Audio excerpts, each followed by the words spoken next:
What's good, YouTube? Today I'm bringing you an interview by Matthew Cox. He's interviewing a gentleman named Joe Baker, talking about running into his dad in prison. Let's get into it. It's a corner. I'm in this cell, he in this cell. So we want sellers. I go over there, he come over there, we'll cook. But I'm actually in the cell with my daddy. You know what I'm Right. saying? And I'm 5, 6 years in. This is the person who recommended me to become GD. I done took a 6 minute no cover and been beat up. I done been through hell and back with a lot of these G's. This is the same person that gave me my plug. This is the same person I feel like wasn't in my life. It's so many emotions going on, but at the same time, I'm also, it's bittersweet. I'm also like, man, I get a chance to kick it with my daddy, which is crazy to explain. I got all of these mixed emotions. When I go in there, he hugged me. You know what I'm saying? I think we watched the basketball game at night, cooked a meal, some massages, penitentiary meal, all this stuff going on. Like we was just having a good old time in the city. Like it was crazy. That's awesome.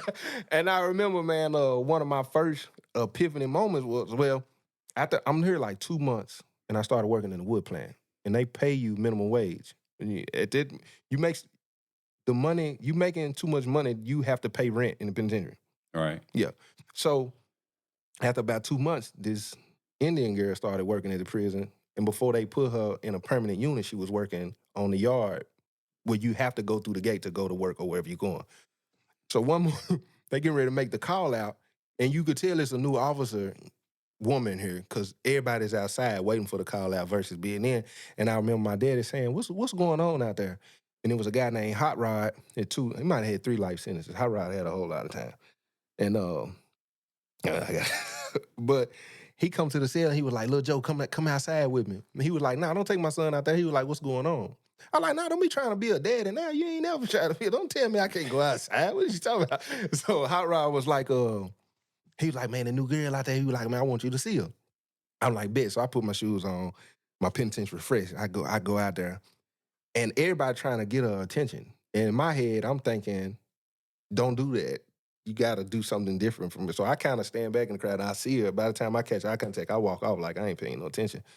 And about 2 weeks, she ended up, I told my daddy that same day when I went in and said, he said, "What is it?" I said, "It's a little Indian girl. She nice too." He was like, "Oh, yeah." I said, "I'm going to get her." He said, "Man, you ain't going to get her." I said, "Watch and see." 2 weeks roll by. She would come in our unit. And I hear her when she walk in. And I got up and I looked out the window. My dad said, "Who is it?" I said, "It's a girl." My daddy got up and looked. I said, "I'm gonna get her." He said, "Man, you ain't gonna get her." I said, "What is he?" "I'm gonna show you. I'm gonna get her." Two, three, 2, 3 weeks went by. I've been talking to her here and there. Well, let me say this first. I get off from work. This how the conversation start. 2, 3 weeks, I don't say nothing to her when she first at all. I don't go talk to her. I don't look at her. Nothing. When she come around, walk, I walk. I go in the cell. I get out of work one day and I'm going to get some ice. He's giving out And as I'm game, walking to get the guys. ice, she was like, hey, you. And I just kind of looked at her. And she was like, "Yeah, you." She was like, "Why? You don't never come out. You don't never come talk to me. You don't." I said, ain't nothing I said, "Ain't nothing worth coming out here looking at." I said, and I kept walking. And as I go and get the ice, I walking back. And now she done got out of the chair and she's standing like in front of the cage. And she was like, "What you mean?"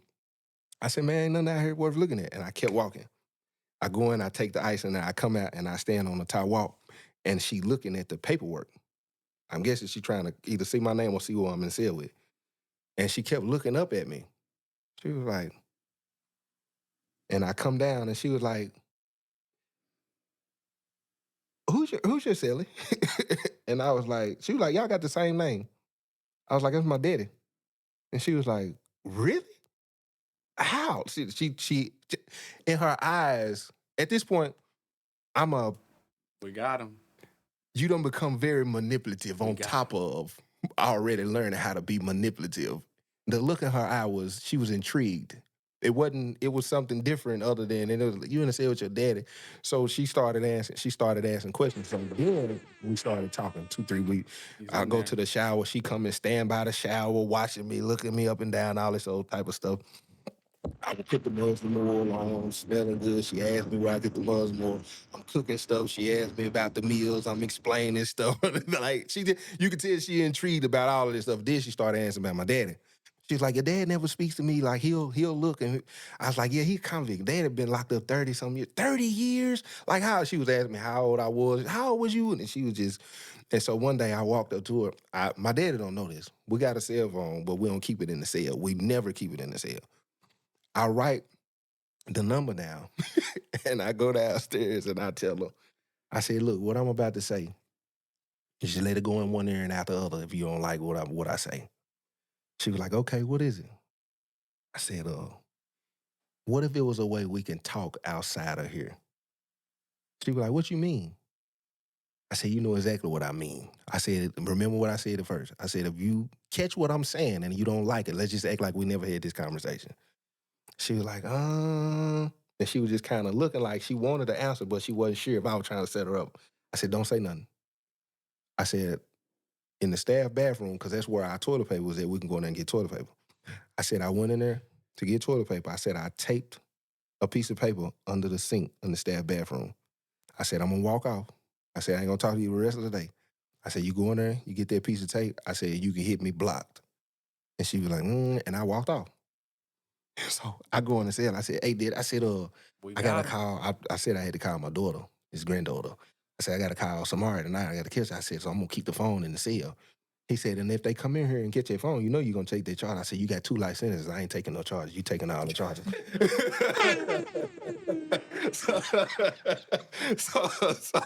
so he was like, you sure? I said, yeah. I said, we gonna keep. I said, I'm gonna keep the phone tonight. I said, he said, we ain't gonna do that no more. I said, all right, cool. So we keep the phone. They doing lockdown. She closing the door. Doom. And he was like, you sure? I said, yeah, I'm good. She come to the door, opens our door, and do me like this, and winks and close the door. We got him. Soon as she closed the door, my daddy stands straight up. What the hell was that? All right. I don't know. I told her, I think she liked me. He said, what? Don't you have the police brother? I said, man, we good. He said, all right. I still didn't tell her why I was keeping the phone. I wait till she leave. I'm looking at the back window. She kind of waves as she leaving. It don't air all the inmates on the back window waving, yeah. so you don't know who she waving at. But to me, she waving me. I know she got the number. So she get to the parking lot, and I'm thinking she getting out. I'm waiting this about 30 minutes. I said, hey, Dad, I said, I'm gonna tell you something. He said, what's up? I said, look, man, I gave her the number. He said, do what? He stand up again. He said, what you say? I said, I gave her the number. She gonna call me block. I said, I told you I was gonna get her. He said, go on, pack your stuff up, boo. Go on, get your stuff. Go on, pack your stuff up. I said, for what? He said, if they call that phone, it won't be to talk to you. It'll be to verify that phone is in here. Right. And when they verify it's in here, they gonna come in here. They gonna get it. And you gonna say it's yours. And you gonna you gonna go to the hole. When you get out, I get you back down here, but you go in the hole tonight. I said, I don't believe that. He said, all right, well, let's see what I tell you. I said, I told you I was gonna get her. So we sitting there, he was like, she ain't called yet? I said, no. By that time, I got the phone under the pillow where I can see it. It light up, it's blocked. He see it because the crack of his bed, he see the light. He stand up. Go answer it. He said, that's the green team. He said, I promise you, soon as you say hello, they gonna run in there. I said, I don't really. He said, well, go on answer then. I don't answer it. She called back again for about 5 minutes. Block. I answered. Hello? My daddy started grabbing my stuff. I said, hello? She said, hey, big head. I looked at my dad. I said, hey, little head. He said, great. So we get to talking. My daddy tap on the bed. Elsa, she'll bring us something in here. I said, hold on. Heck I yeah. said, I thought you said the police was gonna come in here. Right. Switched up Whatever you quick. need me to do, just let me know. Now you want The in first because you see how I conversation. pulled it out. But we started talking. We probably went 2-3 weeks when she started asking about penitentiary money. So I'm telling her, you buy a pound of tobacco on town, $25, $30 in here. It's $8,000, $9,000, maybe $1,000. You go buy a phone, $50, you bring it in here, it's 1,500, two Mm, thousand at mm. Northeast. So when I Get started that telling her money, stuff, man. she was like, wow, the boxing strips, you get 100 of them wrapped up, it's gonna look like a Jolly Rancher. Mhm. They were selling them for 150. We was getting 300-400 of them at a time. You can bring that in easy. So when I started telling her that stuff, she wouldn't. At first, she was like, "No, nah, I don't want to do nothing like that. If you need anything, I got you." So I answered, I was like, "Just one time, then." Okay, hold up. Hold up. I'm pause it here. This is how it starts. Just one time. And you know it's not gonna be one time. You know this is gonna continue. Just one She's time. I, she's already in trouble. she Like already in she already trouble. losing her job Yep. just Yeah, for she in trouble. talking to She in you. trouble. She in She's trouble. done. So at Done this for. point, I get her. She bring me some green, and we get the strips in the green. She Mhm. don't know the strips in the green though. We just had my daddy girlfriend to wrap it. It was already in it. So she bring it in, and me and my dad. This is one of the epiphany moments. Didn't even We know what breaking she was down this getting green. into. Quick, that quick. He counting out his boxes and wrapping them, and I just kind of looked up at him, and I was like, this is crazy. Like this Something is ain't right. like how? Like what is going on? And he don't seem to be faded at all. Like your son who's in prison, then like we sitting here and we Sir, basically hold on. kind of started running the prison through her. Like Okay. we was getting I understand what he's saying, but earlier he said his dad is doing 3 life sentences, whichever one it is. Your dad does not care about nothing going on. He need this money, player, and we gonna get to it. 2-3 ounces at a time at one point, and we was just running it. And I get up to use the bathroom one night. My dad was snoring, and as I flushed the toilet, I went to wash my hands. And when I flushed the toilet, he kind of turned around. And I remember looking at it, and I was like, I'm really in the cell with my daddy. Like this is not okay. Like this is insane. Like we are just doing way too much at this point. Like this is, and then it wasn't too long after that. I bought a ring, had his girl. I had it shipped to my daddy's girl house. She lived in Virginia, which ain't far from Northeast. So I had her to meet the Indian girl, give her the ring. She brings it in, gives it to me. She don't know I'm finna propose. But this is listen, this is all penitentiary mind games though. This is insane. So we had a rock man, you got the rock man who take the trash out. And in Northeast, when you take the trash out, it's a blind spot. Because at this point, we got them eyes in the sky and they can see a fly moving his Mhm. antlers on you. So when you go through these doors, when you go through the door, she always locked that main door. And then right in that hall space and them stairs, it's a little, we got a quick window. So we would go, and instead of walking the trash all the way to the trash, I would slang the trash to buy me some time. So she would open the back door, I slang the trash, whether I make it or not, close the door, I get a little window, we kiss, freak, whatever. We do that a few times. She don't know I'm finna pop the question, but she started talking about she didn't want to bring it no more. So now I got to Diabolical. speed up answering the Uh-oh. question. Yep. So, because we got to keep this rolling, because at this point, we $4,000-5,000 a month. Like, it's insane. Uh, so we go back there one night, we take the trash out, boom. She goes, she locked the door, and she getting ready to open the other door so we can go back out. And I gently grabbed her, turned her around, and I was on a knee in the penitentiary. So, so look. That's But crazy. when I do it, I had to almost muffle her mouth because she started screaming. Like she went crazy. Whoa. You can't. She was like, I can't believe I was like, no, you gotta. And I'm grabbing her, but I'm freaking at the same time. But I'm like, no. She was like, yo, are you I'm serious? And I freaking. put the ring on her, That is and funny. we said it, whatever. And we walked out, and it wasn't 2-3 days. People started noticing, like, man, she got a ring on her finger. Like, what's going on? But we kept we kept rocking it for a little minute. And then it was this one last time. I honestly think to this day, I feel like she set us up. I think she did. I think she was tired and I wasn't pulling the plug. Of course she So set you up. I had 4 ounces of green. And she was like, I'm gonna bring them all at one time. I was like, oh, how you doing that? Like, what you got going on? That's what I'm thinking. What? 4? You ain't never said you was gonna, like, you gonna pack it like this. Like, but she was tired. So she brings it. I switch it up this time because I didn't trust it. And so I had somebody else to move, like how I moved it was completely different. And I sent somebody to go get it, and then I told somebody else behind him to go get that and then move it and go in this cell, come out of this cell, go in this cell, go out of this cell, go in this cell. So they can't kind of pinpoint what's going on and how it's going on. So when that happens, my dad is at work in the kitchen. And we got Suboxones and stuff too. So it wasn't 5, 10 minutes. Police run in and goes everywhere these people went. And then after they did all that, then they came to my cell. When they came to my cell, the cell that it was in, they walked out, they sit for a minute, they talked, and they went to the cell it was in. And when they went over there, I was like, oh man, this about to be ugly. This is a but I'm thinking I looked at her and she turned away from me and I was like, she wasn't giving me the sign like it was the you gone. That's how I felt. And I was like, did she do that? I know she didn't do that. Like like you would your job is online if you did that. So when they go in the set, my daddy comes in from work. And he go in the cell, he taking the safe route. He's like, what's going on? And because the cell's still messed up, and I'm explaining it to him fast.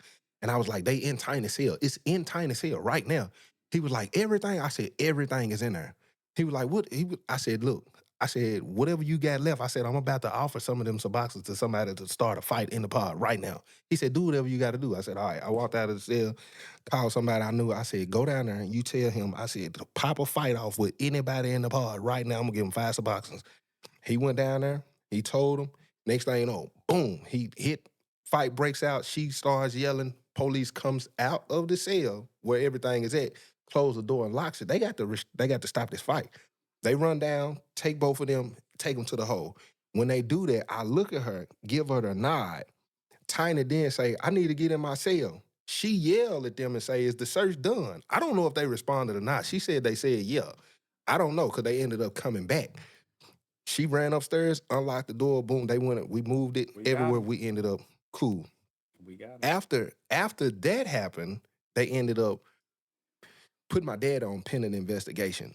They called themselves separating us because they knew that she was dealing with me. They were trying to get to me. I guess they feel like if they separate me and my daddy, I would slip up and they would be able to get me.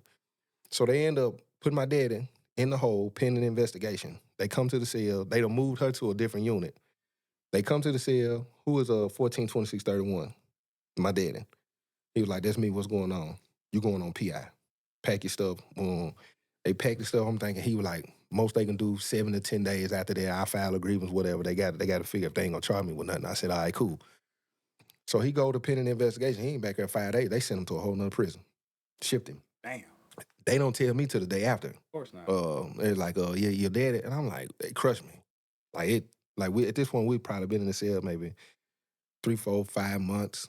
We done gained the bond. We done kicked it, got into it. Because he called himself commercial break me. But he called himself trying to take the phone from me one time because his girlfriend called while I was on the phone with my daughter. He called himself trying to chastise me in front of his girlfriend on the phone. So I told him put his shoes on. I was gonna go one to him and now. He probably would have got me, but I was gonna get a piece of him. but so we ended up having him, and he ended up telling me he wasn't gonna let me use the phone. I ended up going to rough up Tiny, who was an old man. He smoking a cigarette. I went and said, roughed him up real bad, and he told my daddy, and finally me and my Why daddy, you do that? we was talking, and he turned his back on me, and I grabbed his shoulder, he threw his shoulder, and he started crying. And he was like, you don't love me. I was like, I do love you. He like, no, you don't. I was like, I do love you. I was like, I think sometimes you don't really understand the magnitude of your absence. What my mama went through, what me and my brother went through, I don't even think you realize you gave me and my brother 2 separate plugs. You the one told me, Damn. I recommend you BGD for the experience, was his exact words. When I asked him, should I do it? He said, I recommend it for the experience. Why? So I'm telling him all these What things, in but the at the same world? time, let him know, I love you. Cause All right, I'm sorry to pause it. He's been on a roll. Y'all, if your parents are telling you to join gangs and sell drugs, don't do it. What in the world? I'm sorry you had to grow up like that, man. That's crazy. I recommend You BGD for the experience. Could you imagine having that talk with your parent? Oh my God. He is the first YN with his dad. Because a majority of that, I chose that life too. I wanted it.